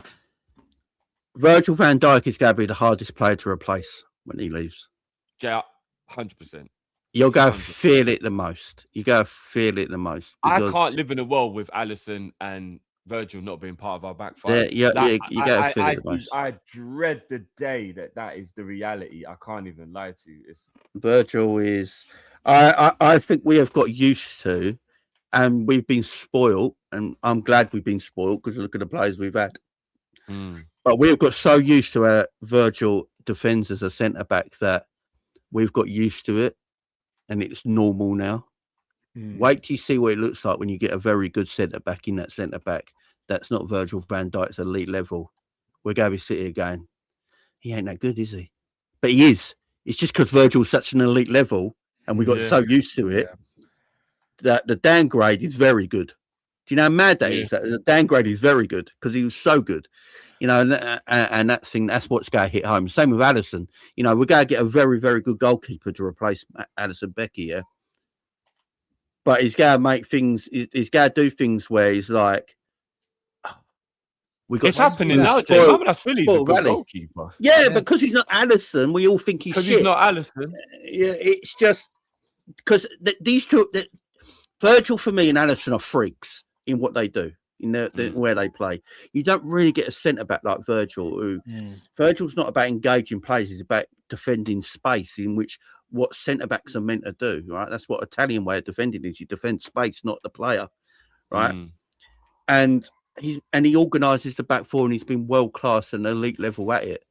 You know, for all this time he's been at Liverpool. Alisson Becker never has to make what is it, a camera save, because he's always in position. You know, he makes goalkeeping look normal. So we've been so spoiled. When then two go, and we get very good players to replace them. It's just not going to look the same. And we're going to be brought back down to our most people at this level of football performing in positions. Yeah, nice. So we have been spoiled, man. We've been spoiled. It's so true. I don't know what we're gonna do. I don't know what we're gonna do. We ain't gonna have a right winger that gets 40 GA every season. We're gonna think that's unnormal. But it's not normal. It's not normal for a right winger to get 40 GA every season. You know what? I know he costs 130 million, so I shouldn't really feel sorry for him. But the pressure on Isak next year to replace Mo's goals is massive. It's going to be big. It's going to be out of this world. Oh my days! Well, even Ekatika probably ready share it. I hope he's ready for it, because even Ekatika got share it. I would have thought. Better share the load. Share. By the way, Ekatika in international duty. Wow, he's a player, man. By the way, I got not making referees and all. Yeah. So by the way, I've got to say on the Virgil thing, I don't think it will be as bad a miss if the other centre back steps up. But nobody's ever going to be able to get to his level, though, Ram. That's what Jay's saying. Like, he will be a good player, but he's just not going to be Virgil, bro. Do you know what I mean? I will say, right, when in our quad chasing season, could you argue Virgil wasn't our best performing centre back that season? No, he was our best performing centre back. Yeah, I hate this narrative. He was our best. I hate this. What? Who would you say it was? Ibu? Because a lot of people would have said Matip was. No, I thought they were all good that year. The thing like, but you never felt like even when you say you is or isn't, you never felt that the other one was so far ahead of the other. If that made sense. It's because Virgil was so good at his job, and the problem is when Virgil's got an aura that he's got. I say this all the time. Matip, Gomez, Canate, whoever's playing, strikers are going to play on their side of the pitch more, on Virgil's side of the pitch. So they're going to be more busy. They're going to be more busy because they're not going to attack Virgil. We've heard strikers talk about this before. I leave Virgil alone now. I'll go on the other side because, that's where I'm going to get more of a chance. But it's not just that. It's the way Virgil manages that back line. He's the one who tells everyone where to sit and stand and where to push up and where to stay. He's the one. I believe he's the one who's coached Kirkes this season. Left-hand side. He's one.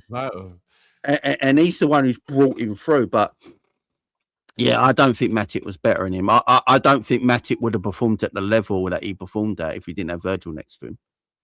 If he had Gomez all season. I've always said this. I believe that in our team, everyone was great, so great, important. Everyone was so important. Like, I don't think you can go through the 2018 to 2024 team and not really pick about 90% of the players who were important. Like, it was such a good team.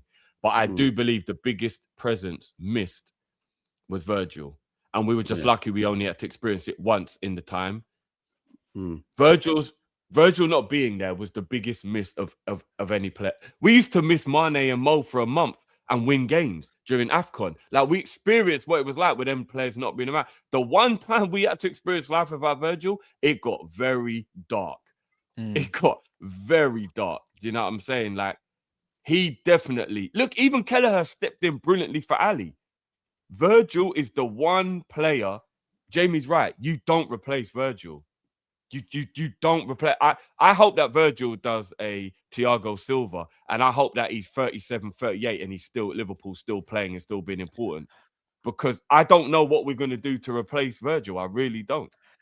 I am, maybe me should be me being too optimistic and not being worried about the future, right? I think there is a world where you can live without Virgil. It may not look likely, but there is a world. It's just that the other centre back has to perform. I hope so, bro. The other centre back has to perform, man. I hope so. And you know what? It's not an I told you so moment. It's just one of those things that I like to just point out because people like to always tell me that I'm chatting shit or I'm wrong when I say things that go against the grain. Jamie, you were part of this as well with me. Yeah, Bastoni, I told everyone, stop this Bastoni hype. No one's saying he's rubbish. Of course he's not rubbish. But this whole he's as good as Virgil and all this. He's nowhere near, man. I tried to tell everyone that, and in the Premier League, I think he gets found out even more. Him and Barella, I think me and Jamie were speaking about this last night. Him and Barella should have left Inter after that Champions League final loss. They should have left. Yeah, I hear it. Ever since then, they've stagnated. And when you stagnate, the level that you're going to produce is going to be a lot worse than what it was previously. They had a great spell with Inter from like 2021 to 2023. From there, yeah. You know what they've suffered from? They've suffered from the similar thing Koulibaly suffered from. He should have left Napoli so much. Yeah. Because in Italy, the way Italian football is at the moment, you don't. Unfortunately, players are not. They're not improving to the level they should do because the competition in Italy is not good enough. You know, to adapt your game, and you know, Barella's and the level of forward they're playing against. I don't think it tests you as well. So when you go to a better league, you're like, oh shit. Yeah, you're testing yourself more. You have to become better because the league is such higher quality. So yeah, even Tonali didn't have a good first season at Newcastle because he was trying to adapt. I mean, he's back to his brilliant best now. But do you remember his first season at Italy? At Newcastle? Yeah, he struggled a little bit. Struggling to adapt to the Premier League. Do you know what I mean? So you got look, I've always said it. Because I watch Bastoni, and I've tried to tell people all the time. He's a good centre back. Yeah, he's a really good centre back, one of the top centre backs. But he's just not a world class centre back, and he's 26 now. So I don't think he's. I think he should. I can see him going to Barcelona and being all right in Barcelona. I think he'd be really good for Barcelona the way they play. Yeah, because the way they play will suit him. He won't get it. I don't know though, man. That high line. It's not the high line drift, it's the ball playing ability. It's the ball playing. Oh, yeah, on the ball. He's a good ball player. He's a good ball playing centre back. So, and I don't think it'll be found out as much in Spain. He's not. Italy seem to have a lot of that now, innit? They've got a lot of good on the ball defenders, but not good defensively. Good defenders, like they don't do the Italian. Italian defending has always been that, little pull down on the shirt by the shorts, where the ref can't see you to take you off balance and all that kind of thing. That's Italian defending, yeah. Like knee to knee and all that kind of stuff. Yeah, they don't really do that no more. It's a bit more. It's less physical now and more. No. There's one player. What's his name? The Napoli guy, Buongiorno. He's not like a ball. Yeah, but he's a nutter. That's also Yeah. yeah. That don't help. He's a weirdo. But yeah, a lot of them like to get on the ball and use the ball a lot more than they used to. Yeah. Yeah. You know, Yeah. not getting Gahey was a mistake. I still believe that. Can Leone live up to the hype? I really hope well, so. Can the good news Jake about live up to the Leone- hype? I really hope so. So apparently Leone's back in training at the end of this month, ain't he? Yo, where you know these quotes here, all these quotes from all these ex-players about Leone. Why are they coming up now? Why were they coming up when we signed the guy? It's only Leone- coming up now. Leone's quality, man. I've told people, man. I watched him last year. I really hope that Leone does get back to where he was, because a knee injury at a young age is such a bad But drift. like what's the word I'm looking for when it like stops your momentum of like what you was Yeah, about hopes to for do. progress, right? Yeah, massively. I hope for progression. But I tell you this though, Drift. In terms of a footballer, this is gonna sound really morbid, but this is the perfect time out of any time in his career to have an ACL because he's so young and he Yeah, can so when recover from it. didn't Wirtz have it at 19 as well? Yeah, he had it very young as well. I hear you. When you're younger, I remember. Do you remember how quick Memphis Depay got over his ACL? Yeah, He got over his one in like 5 months or something like that. Well, Leone apparently is training at the end of April, Bloody hell, that is. so he's meant to be Is back at the end of the anyone month. worried about Jacquet having that injury 3 times? Yeah, it's a bit. His Well, was a bit- apparently, he should have had the operation the first time round. Apparently, because that's when you what have they're when you saying, have a yeah. shoulder dislocation, you have this thing that connects to your collarbone. There's a bone right there that connects you, and when you don't have it, the bone starts to get growth on it and starts to point out a little bit, which means it's never the shoulder and collarbone's never really connected properly. So you should have the Because usually surgery. people Yeah. when people look at dislocated shoulders, they always look at like the surrounding tissue around it, being so- like, is there any damage around it? Which is a bit weird. That's the main priority that people look at when it comes into, because all they do with the shoulder, they relocate it and they just assess what's the damage around the surrounding areas. Didn't he have to have surgery in the end because it kept popping out? Yeah, because it doesn't connect to properly. As soon as you dislocate your shoulder, it will always be weak because there's not that the connection between that and your collarbone's disappeared, and you start to get like this growth on your bone there that starts to point out. So surgery is important. So actually, him having a surgery this time is actually probably going to benefit Liverpool because you probably won't have that problem after surgery. But Jacquet for me is an unknown man because I've never watched him play. And we spent 65 million on it. That's what people are forgetting here. We already spent a lot of money. Between him and Leone, that's £100 million worth of centre backs. I'm guessing that's the future. 80 million pounds worth. Didn't we spend 35 mil on Leone? Nah, it's 20, no? Are you sure? I think it's 29. No, Jay, didn't we spend? Remember when we were like, how on earth would we spend so much money on such a young defender? I swear it was 35 M's we spent on Leone. Nah, it's 26 million in the middle, 25. Oh no, it's 35 with potential add-ons. Is it euros or pounds are we talking about? Pounds. So it's 26 million pound, and then it goes up to 35 with potential add-ons. Okay. I knew I remember 35 being in there. So we're looking at £100 million worth of 2 new centre backs. They're definitely the future, right? I think they're the future back too. Can I say this though, guys? Yeah. With Kwanzaa. Can we come to the conclusion that 60 million is now the new 40 million? That sounds so stupid, but it is. It kind of is, yeah. That's why I keep saying. That's why I keep saying to people that we are going to spend a lot of money in the summer. No worry what the reports say. It won't be the 450 we spent last year because that's a freak year for anyone. No one's ever spent that much, so of course we're not going to do that again. But I think I can see us spending 200 million in the summer just because players are expensive now. And look at we the are wingers going we to want. be seeing.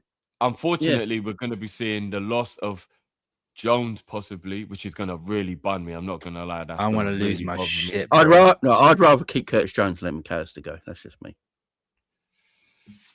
Homegrown drift. Drift is homegrown. No, I hear that, and I love Jones. I'm just willing to give McAllister another season. I hear the argument, though. I definitely hear the. I don't want Jones to go for any reason, like anything at all. Unless Curtis Jones goes and Harvey Elliott's the Curtis Jones replacement. No, I think Elliot's going to definitely go now, you know. I think he's definitely going to Oh, go. drift. Apparently, Jeremy Jacquet 60 million, so it's 55 plus 5 million add-ons. There you go. 60 million Oh, for a I centre-back. thought it was 65 for Jacquet, 35 for Leone. So maybe 65 million euros. Yeah, Oh, euro. okay. It might be euros. It's a Yeah. little bit different, ain't it? Oh, okay. But 60 million for a defender I've never heard of or see play is mad, you know. It's a Yeah, lot, it's innit? basically 40 million. It's basically 40 million on like talent, basically. They must think they're here to play. They ain't spending that much money for them not to play. No. They're here to play. They're here to But play. a lot of it's on potential. Do you know what, Jay? It's similar to how much we played for Konate, although Konate had a reputation before. He already had a rep, didn't he? He already had a rep. Yeah. Well, that's what I want to end on then, guys. Because obviously I don't want to keep you guys for too long. Oh, you know the Harvey thing quickly. Yeah. So the Harvey Elliott thing, you know his clause, his contract's got to play so many games. That's Premier League only.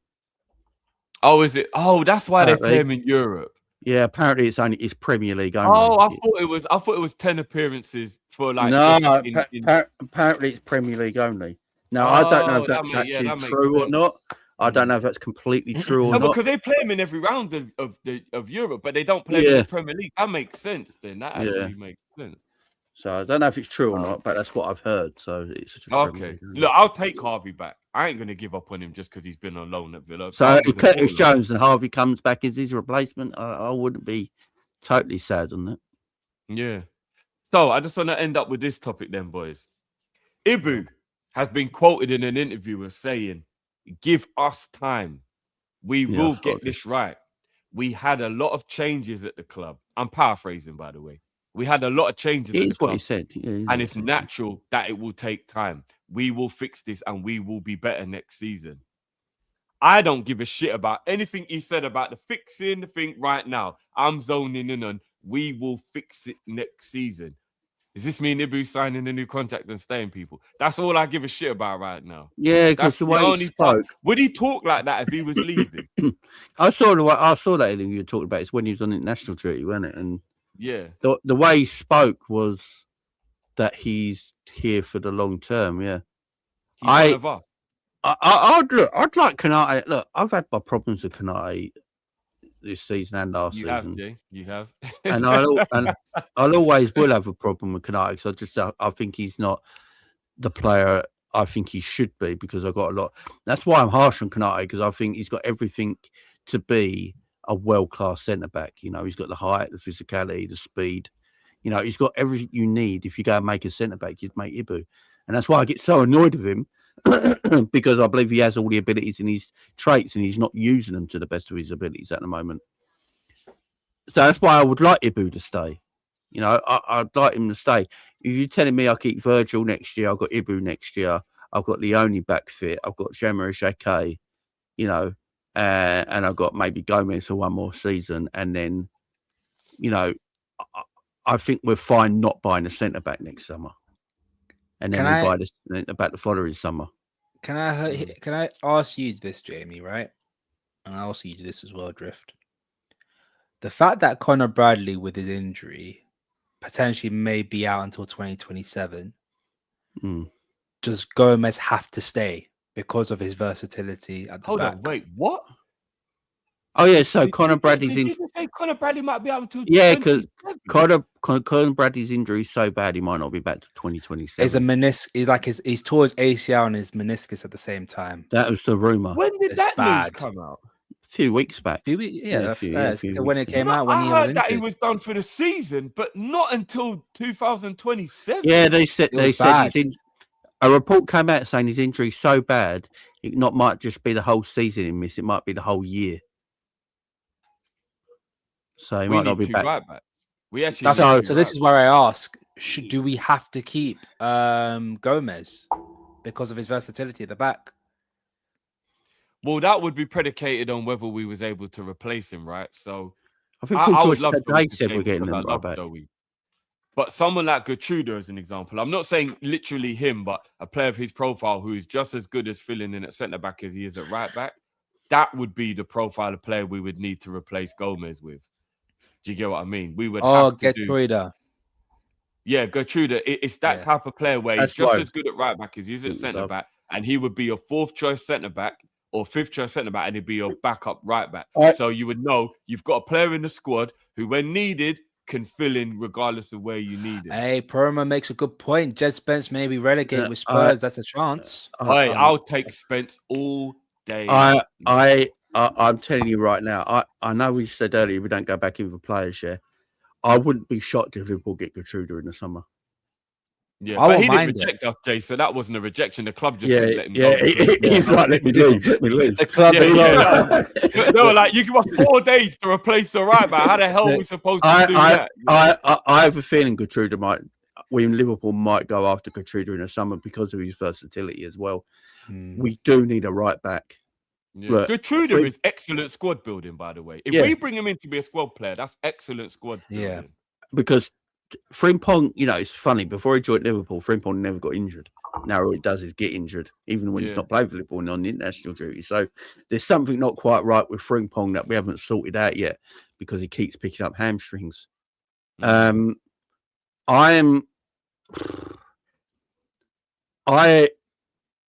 would get Gertruda in. I really would, because he can play right back. He can play in that DM role as well. He can play centre back. He's versatile. He's a decent player as well. It's not like he's a bad footballer either. He's a decent player. No. Gertruda's good, man. You can pick him up for a good fee, like 15, 20 mil probably. And at the end of the day, Slot knows him as well. He knows what to do with him because he's had him before. So I think that's something you could do. He's not going to cost a lot of money. He's not going to hit our transfer budget that much, and it's good cover defensively. So it does make sense. I think that's why I was in for him in the first place. But problem is, if we sold Joey, we'd probably get 10 mil for Joey. So that 10 mil would just go towards Gertruda. But why, if we're getting Gertruda, then why are we getting? What's the point of getting rid of Joey when he can do the exact same thing? No, I don't want to get rid of Joey. I would keep injuries because of my love for him. But his injuries do mean that he can't play twice a week. I'm just worried about this homegrown quota, guys. I'm just worried about this homegrown quota. Homegrown quota is fine. No, not if Jones and Joey go, Jace. Not. Yeah, we got youth players that turn 21 that can just take over as that. And this is the reason why I actually do believe that the club are going to start going ham for certain players. I think we buy Morgan Rogers. I've been saying it for months now. Rogers or Wharton, I think are targets because of the homegrown situation. On the wing. I'm worried that we're going to look at Andy Gordon because of the homegrown situation. Nah, Jay. Nah. Look, I will say this right here, right now. Andy Gordon is a better footballer than I gave him credit for, and I apologize for saying he was dog shit. He's not. He actually is quite an effective player, but that cannot be the standard at Liverpool. It can't. Jay, if you're telling me Morgan Rogers and Gordon are our wingers, I beg someone to put me in a No, I think they're looking. Like, I've said this for a long time now about Morgan Rogers. Liverpool looked at Morgan Rogers last summer. That was why Harvey Elliott went to Aston Villa. It was part of the we get first say, right? They've been looking at Morgan Rogers for a while now. I think Liverpool they want Morgan Rogers to play in the middle. Yeah, I don't think they're looking at him. I think they're looking at his versatility. They like versatility players. And I think all teams like versatility players. Like Liverpool had James Milner and stuff like that. You need a player that has versatility in your team. So where does Verts play? Well, we need a squad, don't we? We need a squad at the end of the day. This is the thing. As Liverpool fans, we've been moaning about we don't have a squad of quality money players. You got to play for Rodgers, Jay. I drop 80 mil on Rodgers, and then the thing is, Villa have got financial issues next season. They do, and they're gonna have to sell probably a Rodgers to get out there. Do you know who else has got financial issues? Newcastle. I know. I know. Get me Lewis Hall right. They are not going to do business with us again, man. They've got no choice, bro. They've got no choice. They've got choices. They've got options. They've got United, City, and Arsenal, bro. What we doing? Yeah, but their players will want to join Liverpool more. I'm telling you, Anthony Gordon one day will play for Liverpool. It might not be next season, but he will play for Liverpool. He's the guarantee because he's a bloody Liverpool fan. I've been wanting Anthony Gordon now for 2 years, as Drifter know. I've been wanting him now for 2 years. I don't know what it is. I actually think he's the right profile for Liverpool next season. You know what? I'll be honest with you. I would take Anthony Gordon if he was the third or the fourth choice. I would. Like if you said to me that our wingers were going to be Diamonde and Kvaratskhelia, and then we were also just going to buy Gordon because we were boosting the squad, I would actually be like, do you know what? That's excellent squad building. That is excellent squad building. 100% I'm down for it. If we're bringing Anthony Gordon in to be the first team, play every week winger, Lord have mercy on my soul. I can't handle that. I've just put me in a coma. I swear to God. I can't handle that, man. No. Diamande and Gordon on the wings and Isak up front absolutely cooks. This season we were talking about Diamande, we're talking about Elise, we're talking about Kvaratskhelia. I don't think Elise's the right profile for Liverpool. By the by, we're talking about those kind of caliber players that you're giving me, Anthony Gordon. Bro, right. I said this the other day, right? I think I'm looking at more at profile than player name right now. I think it's very important to look at profile and what they give you. I like Barcola. Barcola would be my number one choice if I could buy a left winger. He really would, because he's the right profile. He's pacey. He's a dribbler. He's better in front of goal than people give him credit for. Right? He's a top. For me, he's the top left winger apart from Kvaratskhelia in Europe right now. I really do believe that. Go and get him if you can. If you can't, get the right profile. We need to get the profiles right. We need to get the profiles right. No, Jay, you're right. I've argued with Cal I think Gordon ain't going to work for us. I think Gordon would do a job. Gordon presses from the front. He's quick. He plays on the wide areas better than Cody does, and it suits having the main striker up top. Because what we got to remember next season, guys, what we've been used to for 8-9 years now is that we've been used to having goal scoring wide players and a false nine almost. You know, even last season, Darwin barely played. Jota came in. Jota's not a really out and out 9 either because he can play left wing. Diaz played in the number 9. So we still played that false 9 a lot last season. We got strikers now. XTK and Isak are 9s. They're strikers. And with that, you need width. You need the right profile. You need pace. And you need to be able to press from the front to win the ball back quickly as well. Yeah, I agree. That's what strikers need. So if Barcola is available, I'll go and get him tomorrow. I'm looking at profile now. And if you're the right profile, I think bloody hell. If this is true, this is not a good look. Has he only got 7 assists in 2 years? Yeah, but so's Saka, and everyone thinks he's the best winger in the world. So no, but that's just Arsenal delusion. Yeah, I know. I have to add the delusion. I'm not gonna a ball to feet winger, Jay. I agree with you. I think Elise is the best talent, but I don't think the profile suits Liverpool. I agree. I think ball to feet. I think Elise is better in a 10 than a winger. I think Elise is better in a 10 than a winger. If we buy Elise, the money we're gonna spend on him. I don't want any more ball to feet wingers. Chris, I need someone who can run that way off the ball. Who runs off the ball at Liverpool right now? And not only that, Jay, all the players that we have are ball to feet. I think Isak is more ball to feet. I think Ekitike is more ball to feet. Wirtz is ball to feet. Like we actually, we need more runners in the team. Cody, they're all Cody, Salah. We actually, you're right. We need Diamande. We need Gordon profile players who do have pace to run in behind. I just want pace in the team. Full stop. When was the last time we really? Kirkes is and Somerslide the only pace we got in the team. We're talking about pace. You're talking about pace. You're talking about pace. You know what I mean? Gordon and Barcola and players like that, Diamande, they've got that raw. When was the last time we counter-attacked? Like the red arrows, like we used to.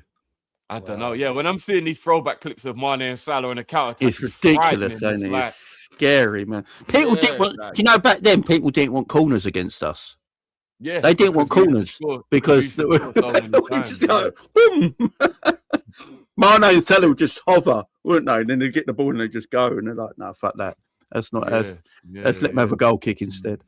And I don't like watching other teams. Yeah, but when I watch Man City, I know he's frustrating as hell. But I just think if we had a Doku in our team, we'd be so much more dangerous. Well, that's we just would go. I think people need, because I didn't know anything about Diamande till we got linked with him. And then I started watching him. Yeah, same. Scraps in the chat. Scraps was doing the same as well. We were talking offline about it. Diamande's, he could be that next guy. He is good.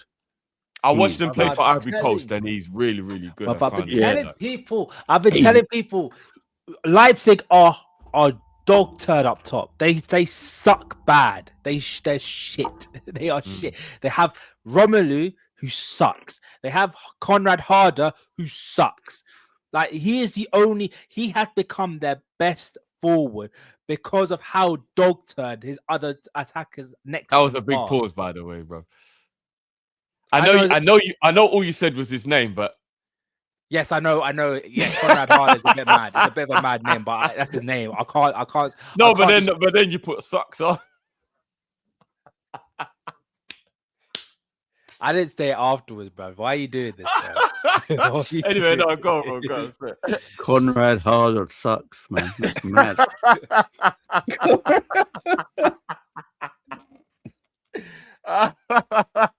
God, do you know, if he was British with that name at school, he'd be bullied through the whole good life. You can't be British going to a British school being called Conrad Harder, can you? You just can't. Problem is, I can't even say Conrad because if I say Conrad, people be like, "Oh, I'm going about Conrad Lyman." Then man, it's like, bro. No. Anyway, no, go on. Just make. That's what I said. They're all ass. They're not good. They're not good. And the fact that guy has taken up responsibility in his first season to be the best attacker for a very average RB Leipzig attack, bro. Dead. So would you actually think that 70 million would be a good investment and it wouldn't be a risk? No, it would be a good investment, bro. Because remember, we've already taken a 65 million risk on another teenager. Yeah, I think if Diamonde come to the Premier League, he absolutely lights it up. What I've seen now, I think he's one of them wingers who'd settle in straight away as well because of the way he plays. He's a Liverpool fan. I know people think that's petty, but I think his dad is. His dad is, yeah. It's like Frimpong's dad's a Liverpool fan, but look how much love. No, but let's be honest. Most of the time, who your dad supports is who you support. It is very rare you support. I can't relate. I can't relate, Drift. Everyone forgets. Everyone forgets that Frimpong was desperate to join Liverpool's academy when he was a kid. Yep. Yeah. Which remember, is weird. Gravenberch's dad's a Liverpool fan. Frimpong's dad is a Liverpool fan. These things help, you know. It does. Yeah, I don't care. It helps. And because the way Diamonde plays, because he has got that pace and skill about him, I think he adapts to the Premier League extremely quickly. He's got as what Hassam loves to talk about. He's got the fundamentals. He has got the fundamentals. He's got the fundamentals. So who do we get then? Who do we get? I think Diamonde and Gordon. Are you happy? Yeah. I'm telling you right now, if Diamonde's right wing, Gordon's left wing, and Isak's up front, and Wirtz is in the 10, I think we cook. I think that absolutely cooks. I think it's better in the front line we have this season. I really do because on counter attacks, man. Because on counter attacks, on counter attacks at the moment, if you notice, teams are not scared to attack Liverpool because we haven't got that pace in behind that's worrying. Yeah, we need pace back in his team. You put Gordon, Diamonde, and Isak as that three, or Ekatike comes in as well, whoever one it is, and you got that three up top. They're going to be more worried about the attacks on Liverpool because the pace is behind with them three. It would concern them. Swap out Gordon for Barcola. Then yeah, Barcola's my number one pick. But he's not leaving PSG. He's not attainable. He's not attainable. You know what? I'm doing a cow. Get me Kvaratskhelia then. I don't think he's leaving PSG either. They get me Doué. But no, I don't think any of that front four is leaving PSG. I don't. Drifty, you're not giving me any options, bro. I swear. No, I know, bro. I'm even struggling to see how Elise leaves Bayern Munich. Well, Elise's got a release clause in called them buying space. But is it true? Because the FBI came through and shut him down so much. It must be true. Bayern Munich shut him down, so they shut him down for a reason. They don't shut someone down because they're lying. They shut him down for a reason. The reason I want pace, and the right profile is because I watch a lot of teams in the league this season, Look at West Ham, right? When West Ham haven't got Somerville playing, they look completely different. When Somerville plays, they got an outball, and they look like a better team because of it. You got Bowen on one wing and then Somerville on the other. It gives them options. It gets them out of midfield. I've said it all season as well. I don't think our midfield is as bad as everyone thinks it is. I think it's overworked because they haven't got an outball. So the only pass they got to each other is to each other. If Gravenberch, McAllister, and Szoboszlai had a ball where they can go, Right, I'm going to get my head up. The FA Cup game when Rio played left wing. Look how much better we looked because our midfielders got the ball, saw Rio was running, pinged it to Rio on the left wing, right? And we had an out ball. We haven't got an out ball. Last season when we had Darwin, Jota and Diaz, yeah, no matter what people think of them three people, yeah, if you throw the ball 50 yards, they're going to chase that ball until it goes out. Especially Diaz. They're going to chase the ball. And because they chase the ball, it means you can push up as a team.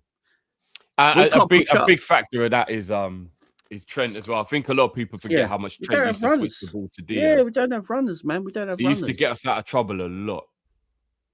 Need runners, man. And that's why I don't think we buy a midfielder unless it's someone like a Walton or a Morgan Rogers. Otherwise, I don't see us buying any other midfielder.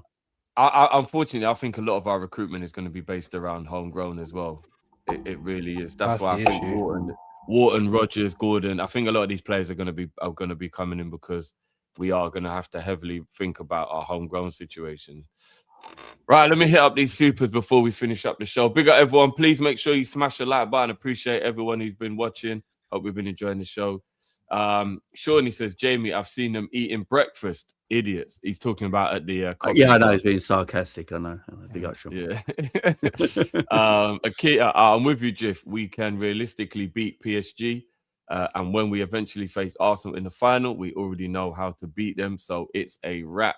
I'll be honest with you. My hate cannot handle a Liverpool Arsenal Champions League final. Arsenal are not getting past Barcelona. They're getting annihilated by Barcelona. Yeah, I don't know, man. Big up Ben with a super chat. Big up yourself as always, Ben.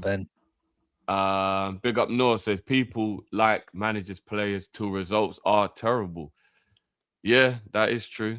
They become the enemy very quickly. Noah also says I think Slot Alonso are very similar personality. Yeah, that's what I said. Yeah, I think personality they're a bit similar. That's what I said. Yeah. Akia says I have more confidence in centre back than goalkeeper. Mama ain't it. Now that's Philly's. I think it's the other. I think goalkeeper's harder to replace than centre back.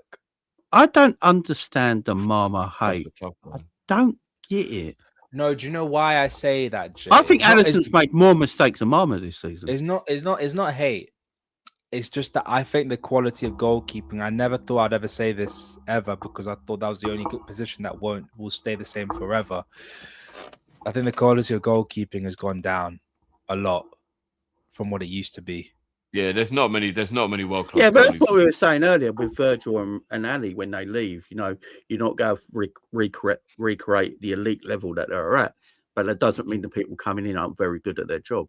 Yeah, do you know what I mean? So, I don't think Mum's actually been that bad. I don't. No, he hasn't been bad. I don't think he's been that bad. But I think also the next centre back that comes in, I think is all we're gonna see.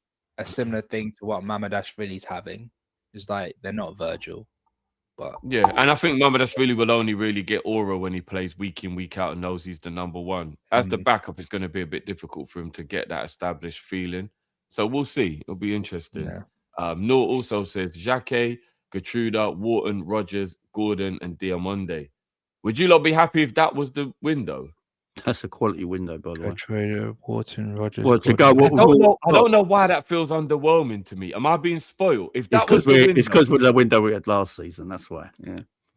But you put them players with the players we got now drift, and put them in together, that makes a good squad. I'm not sure about Adam Wharton. The more I'm thinking, do you know what? Neither am I. I'm not sure on Adam Wharton. I prefer Anderson. I've said this. I think Elliot is better. I think Elliot Anderson's a guarantee. I think Elliot Anderson's also playing for England above Wharton as well. By the way, I think I need to mention this as well because I've been seeing a lot on the timeline. Can we stop? These are rival fans as well talking about it. Elliot Anderson has not got the same stylistic sort of player as Steven Gerrard. Not in a million. Oh my God, years. who said that? Oh, everyone links everyone. Everyone's doing it. But guys, but the rivals keep doing this, but then they say Gerrard was overrated. So what one is it, man? It's the Man United. It's usually the Man United fans because he's not like Scholes, but he's a bit like Joe. He's like, no, he's not. He's not like neither. I prefer Elliot Anderson to Wharton because Elliot Anderson's. Do you know? Is also more physical, and Elliot Anderson's. Do you know what? I prefer Elliot Anderson to Wharton because Elliot Anderson's. Is also more physical, and Elliot Anderson's. Do you know? Is also more physical, and Elliot Anderson's. what I like about Elliot Anderson, it goes completely under the radar at times because he hasn't got the sexy killer ball that Walton's got. Yeah, the pass that Walton's got in his locker, right? But what he does, he keeps the ball moving constantly. Yeah, and that, who he reminds that goes me of, under the radar. It goes under the radar. This actually hurts my soul to say this because it goes against every principle I believe in football. But Wharton is a luxury midfielder, and we ain't got we need athletes. That I hate that I've even got to say that. And Elliot is an athlete. Wharton is a luxury player. Everyone who's annoyed at McAllister this season will have the same issue with more of a luxury midfielder. Off the ball. I'm telling you, off the ball. Everyone will have the same issue with Wharton that they've had with McAllister. He plays in a low block for Palace, and I still see him get ran past. Yeah. So what is he going to be like in a more expansive Liverpool team? On the ball, he's amazing. But off the ball, he's going to get ran past just like McAllister does. But we spent 80 mil on him, and there's not going to be the excuse his legs are gone because he hasn't been ran into the ground the way Elliot Anderson reminds me a lot of what, if anyone remembers, Owen Hargreaves was post his injury in 2005. Hargreaves when he was a very good player. When he was no longer a winger, but he did a lot of dogged work, kept the ball ticking as well. He just reminds me a lot like him. And if anyone knows me, I rate Hargreaves. I used to love used to love Hargreaves because he was the balance that England needed, but he just never played. But Bayern Munich, Hargreaves was actually a very good player. Oh yeah, he was, when he had pace and everything. Yeah. And Rod says, TX guys. I'm not sure. I think it's FSG and so what does TX mean? Am I missing something? Thanks. There you go. Thanks, guys.